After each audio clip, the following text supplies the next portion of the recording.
Una firma storica, così il sindaco di Rossano Veneto Morena Martini ha definito l'accordo stipulato oggi con l'ordine religioso dei Camigliani, un accordo che interessa la frazione di Mottinello. Oggi abbiamo firmato un accordo pubblico-privato, verrà ceduto al comune la loro parte dell'ex orto di Villa Comello.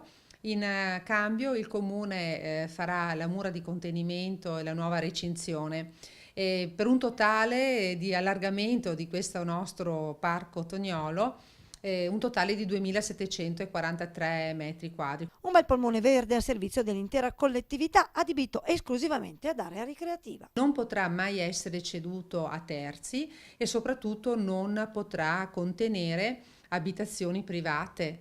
E invece sì, potrà ospitare la casetta di quartiere che darà una risposta positiva anche al comitato Mottinello Nuovo, che vuole una sala, così come tanti altri quartieri di Rossano, dove riunirsi. Un'operazione, sostiene il primo cittadino, rivelatasi vantaggiosa anche per le casse comunali.